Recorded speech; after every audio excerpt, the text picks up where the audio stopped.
Bienvenue sur notre page Lecture paisible. Le chapitre 3 du roman Douleur intime étant très long, je pris sur moi la décision de scinder le chapitre en deux parties. Nous lirons pour cette fois la première partie du chapitre 3. Les membres du trio d'enfer continuaient de prendre leurs études à cœur. Toutefois, Chloé étant souvent absente, Mira se retrouvait seule 3 fois par semaine chez Yaël pour étudier. Ils avaient établi un programme qui leur permettait de réviser toutes les matières sans en négliger une seule. Les parents de Yaël appréciaient leur amitié. Ils étaient surtout heureux de les savoir si consciencieux et déterminés à réussir leur examen. Ainsi, leur révision commençait-elle les après-midi et s'achevait en début de soirée. Lorsque Mira rentrait à la maison, sa mère ne cessait de toujours lui répéter de faire attention. Mais attention à quoi? Se demandait naïvement la jeune fille. Son père, quant à lui, ne trouvait pas à redire. Au contraire, il appréciait que sa fille se soucie de ses études. De toute façon, il n'avait pas beaucoup de temps à lui consacrer à cause de ses activités professionnelles. L'éducation des enfants était à la charge de son épouse qui le réussissait fort bien. Cependant, ses rares présences à la maison étaient des moments de bonheur pour toute la famille, surtout pour Kevin. À 18 ans, Mira n'avait pas encore de petite amie. C'est vrai que des garçons lui couraient après, mais aucun parmi eux n'avait encore trouvé grâce à ses yeux. Elle attendait le prince charmant comme aimait la taquiner son amie Chloé. En réalité, Mira voulait non seulement se prémunir contre le sida et les autres maladies sexuellement transmissibles, mais aussi contre les grossesses précoces en pratiquant l'abstinence. Elle voulait surtout se consacrer à ses études et attendre de les terminer avant de songer à une vie amoureuse et sexuelle. Ce jour-là, comme tous les jours, Mira était venue étudier chez Yaël. Les parents du jeune homme étaient absents comme d'habitude. Les deux adolescents assis à la terrasse réfléchissaient à résoudre un exercice que leur avait donné leur professeur de mathématiques. Contrairement à ses habitudes, Yaël n'était pas très concentré sur le travail. Il était songeur et distrait. Soudain, il se leva et dit « J'ai un peu soif, tu veux boire quelque chose, Mira? Oui, un jus de fruits, s'il te plaît. » Il courut à la cuisine chercher de quoi se désaltérer, puis il lança à l'attention de la jeune fille. « Mira, tu peux venir s'il te plaît? » Mira se dépêcha de répondre à l'appel de son amie. Dès qu'elle se retrouvait suffisamment près de lui, Yaël la saisit brutalement par le tronc et la jeta sur un vieux canapé qui se trouvait dans le couloir conduisant à la cuisine. Il la maintint d'une main et de l'autre dégrafa la boucle de sa ceinture. Ses bras étaient maintenus le long de son corps. La jeune fille était sidérée. Elle était si surprise qu'elle eut du mal à réaliser le piège dans lequel elle était prise. Yaël l'écrasait de tout son poids et respirait bruyamment. Mira pleurait en murmurant des mots, des phrases incohérentes. Elle le suppliait de la laisser s'en aller, mais le jeune homme refusait d'entendre raison. Obnubilé qu'il était par son désir. « Laisse-toi faire, Mira, lui chuchota-t-il au creux de l'oreille. Tandis qu'elle se débattait, il tira sur sa jupe qu'il ne résista pas longtemps à sa fureur. Il s'en prit ensuite à la dérisoire barrière que représentait son slip. La jeune fille continua de se débattre tout en hurlant de toutes ses forces. Elle avait les yeux rivés sur le plafond, ses bras étaient engourdis et sa tête bourdonnait. Elle criait et continuait de se débattre. Mais Yaël, qui avait tout prévu, savait que personne ne viendrait secourir Mira. Elle criait, mais personne ne vint à son secours. Sa farouche résistance, ses cris et ses pleurs furent vains. Tout à coup, une vive douleur traversa tout son être. Yaël resta vautrée sur elle tandis que sa sémence dégoulinait dans ses entrailles. La pauvre Mira cessa de lutter. Sa sale besogne achevée, Yaël lâcha sa prise. Mira était pétrifiée. Elle refusait de croire ce qu'elle venait de vivre. Elle se remit machinalement sur pied comme dans un mauvais rêve. Elle était toute en larmes, le cœur en morceaux. « Yaël, tu viens de me violer, tu m'as violé, salaud !» cria-t-elle en pleurant. Le jeune homme était encore là, adossé au mur du couloir. Il semblait satisfait mais confus. Il bredouilla des excuses à Mira comme réponse et lui administra une gifle retentissante. Anéantie par ce qui venait de lui arriver, Mira ramassa ses affaires, réajusta son corsage désormais sans boutons et redressa sa jupe avant de sortir de chez les Assonvaux en courant. Mira avait les jambes en coton à la fois brûlantes et glacées. Elle menaçait de se dérober sous elle dès qu'elle mettait un pied devant l'autre. Or, elle n'avait pas le droit de tomber dans la rue. Il fallait qu'elle parcourt les 2 kilomètres environ qui la séparaient de chez elle. En arrivant chez elle, ses parents, heureusement, étaient absents. Mira se glissa dans sa chambre et se fondra en sanglots au pied de son lit. Elle y déversa toutes les larmes de son corps, puis elle se traîna jusqu'à la salle de bain. Elle passa des heures dans la salle de bain à frotter l'entrejambe jusqu'à en avoir la peau rouge et boursouflée. Elle ne s'était jamais sentie aussi sale de toute sa vie. Elle laissa l'eau couler sur son corps pendant un long moment, comme si elle voulait se débarrasser d'une souillure pour naître à nouveau. À l'heure du dîner, Mira resta cloîtrée dans sa chambre.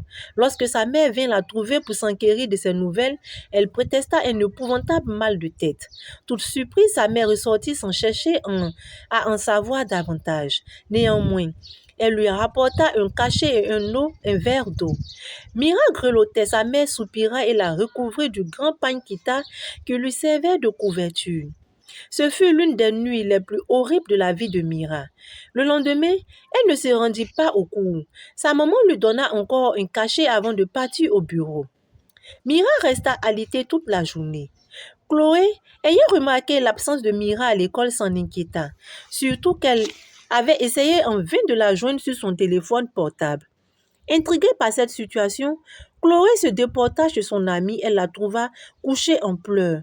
Troublée, Chloé la harcela de questions auxquelles Mira ne répondit pas. Mais enfin, Mira, qu'est-ce que vous avez, Yaël et toi? Déjà exaspérée, dit-elle exaspérée. En effet, Chloé avait trouvé Yaël dans une humeur massacrante. À présent, c'est Mira qui l'accueillait avec une crise de larmes. Elle espérait que les problèmes de ses deux amis n'étaient pas liés et qu'ils n'en étaient pas venue aux mains pendant son absence, car elle avait noté que Yaël avait une contusion à la bouche et refusait catégoriquement d'en parler. Quant à Mira, elle protesta un rhume aigu. Non, ma chérie, ce n'est pas un rhume qui va te faire pleurer de cette façon, lui fit remarquer Chloé. Je suis vraiment malade, Chloé. Chloé s'en alla et promit de repasser le lendemain prendre de ses nouvelles. Mais le jour suivant, Mira resta encore au lit toute la journée et même les jours d'après. Elle avait honte d'elle-même, elle se sentait même coupable de l'horreur qu'elle avait vécue. Elle s'en voulait terriblement et maudissait Yaël à chaque seconde. Des jours passaient sans que sa maman ne lui posât la moindre question sur son état de santé, comme si elle avait peur d'apprendre quelque chose qu'elle redoutait. Elle, pourtant si bavarde d'ordinaire, c'est dans cette lourde atmosphère que Mira passa tout le week-end. Kevin allait la voir de temps en temps dans sa chambre pour s'enquérir de son état de santé. Le petit Kevin lui aussi la soupçonnait de cacher quelque chose de grave. Mais quoi? Il l'ignorait. Quand Kevin essaya de la fixer, elle fuyait son regard et se recouvrait la tête de son gros pagne. Puis vint le lundi, au grand désarroi de Mira qui espérait que ce jour n'arrive jamais. Elle n'avait donc plus d'excuses pour ne pas aller à l'école. Elle se portait beaucoup mieux, enfin physiquement. Mira se prépara donc très tôt ce lundi matin-là afin de se rendre au lycée. Sur le chemin, elle s'arrangeait pour éviter tous les regards qu'elle croisait. Arrivée au lycée, Mira se précipita dans sa classe et se dépêcha d'aller s'asseoir. Elle n'avait pas vu Yaël qui était déjà assis au fond de la classe. Quelques minutes plus tard, la jeune fille sentit le poids de son regard lui peser dans le dos. À ce moment-là, elle se dit « Eh Seigneur, si je pouvais disparaître d'ici !» Mais ce qu'elle voulait tant éviter se produisit. Yaël s'approcha d'elle. Il voulait lui expliquer combien il regrettait son attitude. Au même moment, le professeur fit son entrée. Yaël, dépitée, regagna sa place. Il remit son projet pour la récréation. À 10 heures, Mira resta seule en classe. Yaël réapparut. Tout confus, il balbutia des excuses à Mira. Il lui fit comprendre qu'il ne savait pas ce qui l'avait poussé ce jour-là à agir de cette façon et qu'il regrettait sincèrement ce qui s'était passé. Yaël tenait à ce que Mira lui pardonne, qu'elle lui dise de vive voix. La jeune fille resta muette sur les propos de Yaël, les yeux embués. Elle n'osait même pas le regarder tant elle souffrait dans son âme. Comment pouvait-elle pardonner aussi facilement à celui qui lui avait qui avait osé lui voler sa virginité et sa dignité de femme. Jamais elle n'avait imaginé son premier rapport sexuel dans ces conditions. Non, je ne pardonnerai jamais à Yaël ce qu'il m'a fait, se dit-elle. C'était la fin de la récréation. Yaël regagna triste sa place. Chloé était revenue en temps, les avait observés en silence de sa place. Elle commençait à se douter de quelque chose entre les deux. Elle se sentit trahie par Mira et Yaël qui refusaient de la mettre aussi dans le secret. Et pourtant, ils formaient bien ensemble le trio d'enfer. Ce samedi-là, le temps était merveilleusement beau. Un temps qui invitait à une petite sortie en bordure de mer. Mira était encore enfermée dans sa chambre en train de ruminer sa douleur. Son amie Chloé, qui aimait bien profiter de la vie, se présenta chez Mira afin de l'inviter à une sortie à la plage. Mais celle-ci, souffrant encore du viol dont elle avait été victime, déclina l'invitation. Ce refus exaspéra Chloé.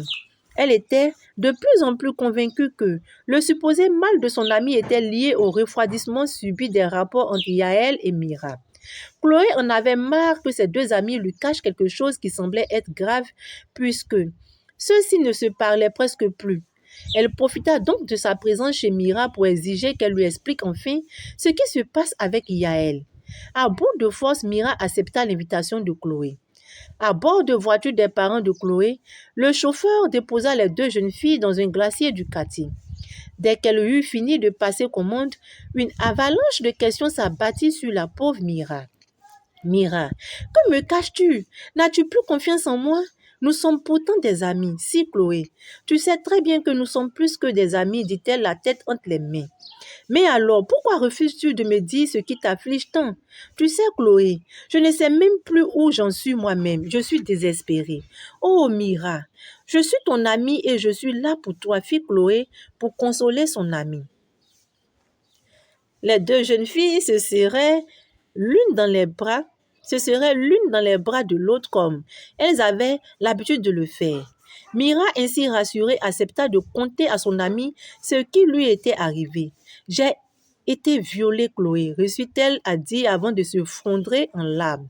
À peine Mira avait-elle réussi à prononcer le dernier mot que Chloé étouffa un cri en écarquillant les yeux. Elle n'en croyait pas ses oreilles et s'écria « Mon Dieu, qui a osé te faire ça, Mira? Dis-moi, et comment cela a-t-il pu arriver ?»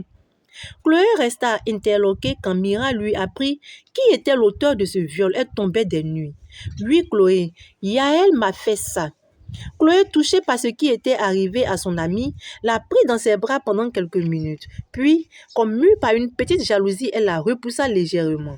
Elle reprochait sans doute à Mira d'avoir provoqué Yaël de l'avoir séduit. Elle ne pouvait pas accepter que Yaël, à son veau, ait pu poser un tel acte. Et pourquoi Mira?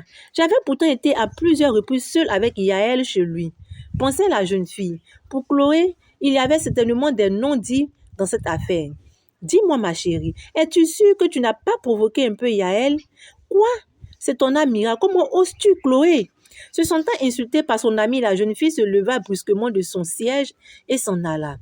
Chloé lui courut après pour s'excuser et proposer au moins de la raccompagner, mais Mira déclina l'offre préférant rentrer seule. Depuis ce jour, l'amitié entre Chloé et Mira n'était plus ce qu'elle avait été. Les deux filles ne s'adressaient pratiquement plus la parole. Le lendemain, à l'école, Chloé essaya de convaincre Yaël de ne plus chercher à se faire pardonner par Mira. « Écoute, Yaël, tu n'as pas à insister si elle refuse de t'écouter, dit-elle furieuse. « Bien sûr que si, Chloé. J'ai vraiment besoin que Mira me pardonne. Sinon, je ne serai pas en paix avec moi-même. Bof, Yaël. Tu ne t'en es pas rendu compte, mais c'est bien Mira qui t'a provoqué. Nous, les femmes, sommes capables de bien de choses. Non, s'il te plaît, Chloé. Mira n'a rien à voir avec ça. » Chloé basculait ainsi dans la jalousie et la haine contre Mira. Plus personne ne la reconnaissait. Elle passait le clair de son temps à dénigrer Mira auprès des autres filles de la classe et même du lycée. Elle leur racontait que son amie n'était rien d'autre qu'une allumeuse qui jouait la sainte nitouche. Certaines filles du lycée n'arrivaient pas à comprendre pourquoi Chloé agissait ainsi vis-à-vis de Mira. Était-ce de la jalousie, mais jalouse de quoi? Ses parents avaient plus de moyens que ceux de Mira. Elle était toujours la mieux habillée. À son âge, elle avait sa propre voiture, une grosse cylindrée avec chauffeur. Malgré tout cela, les garçons du lycée préféraient Mira pour sa gentillesse et pour sa simplicité. Ou bien Chloé était-elle secrètement amoureuse de Yaël? Était-ce la raison pour laquelle elle en voulait tant à son amie? Sinon, comment pouvait-elle être jalouse d'une personne qui a été victime de la chose la plus horrible qu'on puisse faire à une femme et qui souffrait dans sa chair comme dans son âme? Elle, Mira, qui était désormais exposée au MST et à une grossesse. Comment pouvait-on être jalouse d'elle? Comment Chloé pouvait abandonner son amie à son sort au moment où celle-ci avait le plus besoin d'elle? Ce jour-là, Mira se réveilla la tête lourde de douleur. Cela faisait exactement 2 mois et 20 jours que Yaël lui avait volé sa dignité. Elle se forçait de vivre désormais avec cette douleur, cette souffrance au cœur. Depuis ce terrible jour où la vie de la jeune lycéenne bascula dans le vide, ses rapports avec ses amis se dégradèrent. Elle continuait d'éviter Yaël, pendant que Chloé s'obstinait à médire d'elle. Mira se retrouvait donc seule. Heureusement, elle avait ses parents, du moins son petit frère Kevin. Pourtant, elle leur cachait jusque-là ce qui lui était arrivé.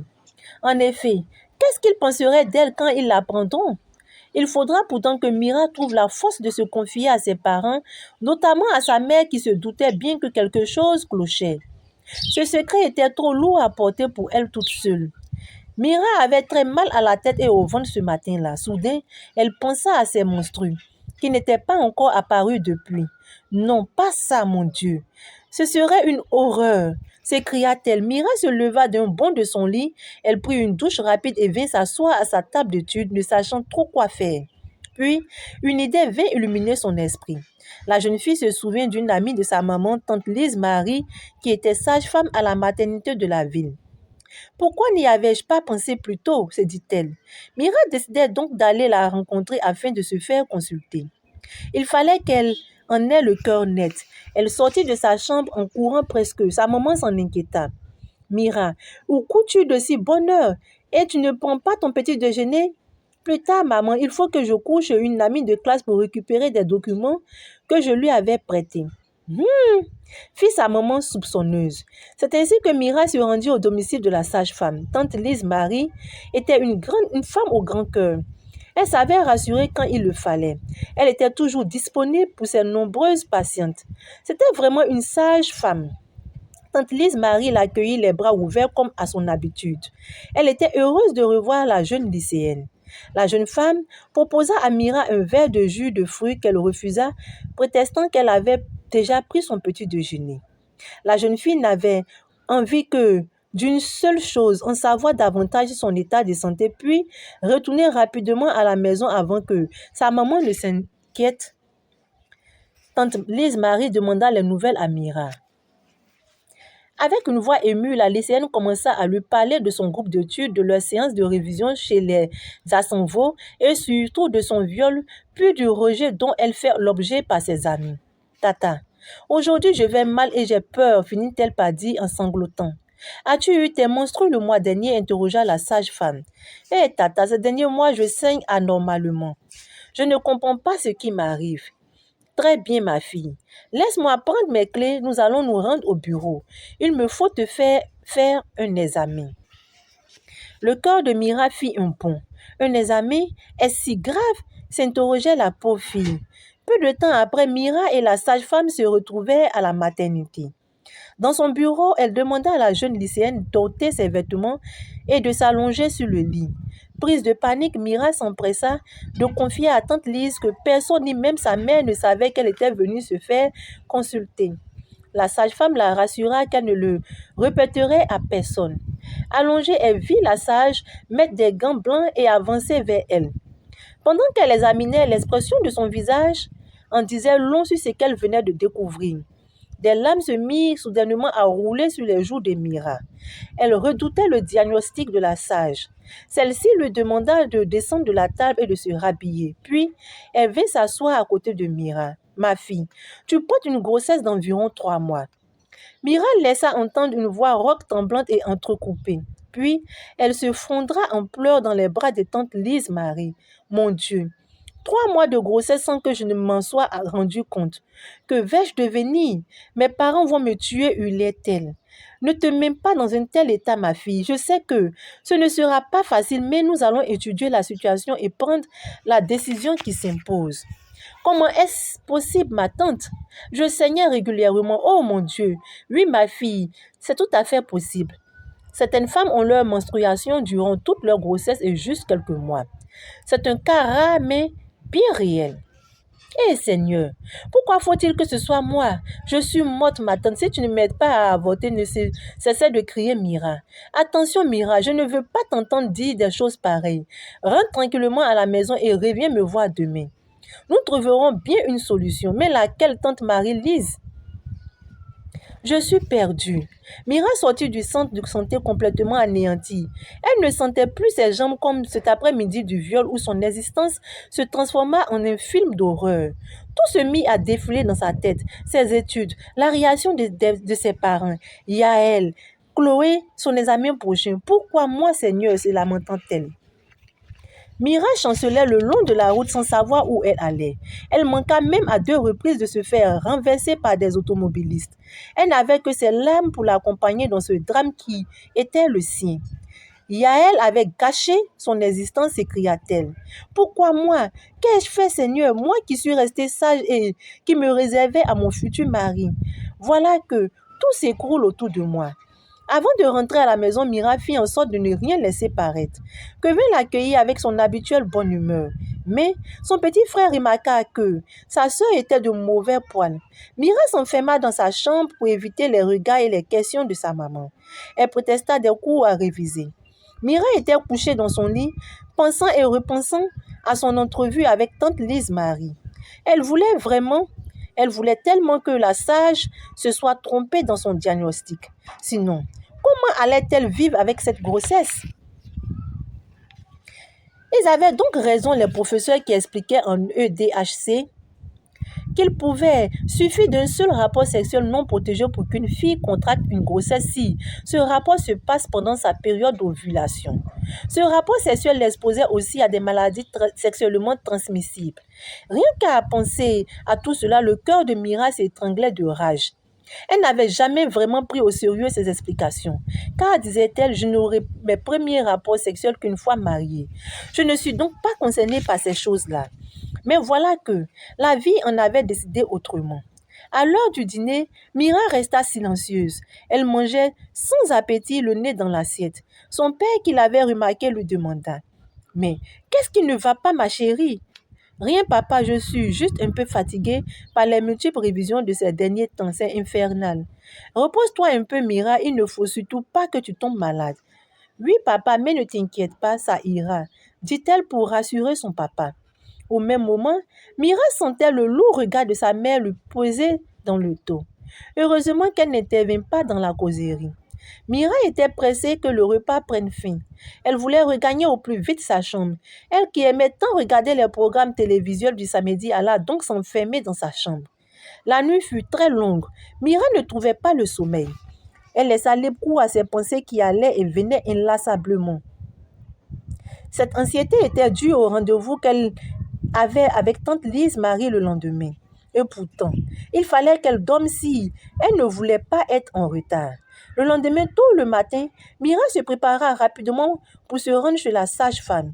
C'était dimanche et l'affluence au centre de santé était faible, ce qui donnait tout le temps à tante Lise Marie de bien s'occuper de la jeune lycéenne. Elle tremblait de tout son corps quand tante Lise Marie lui parlait de l'examen prénatal. Elle appela un infirmier et lui demanda de prélever le sang de la jeune fille. Angoissée, Mira l'interrogea incrédule. « Tanti, à quoi va servir ce sang? Ne t'inquiète pas, ma chérie, c'est pour tes analyses. Tu passeras mercredi pour les résultats. » Ainsi s'achève la première partie du chapitre 3.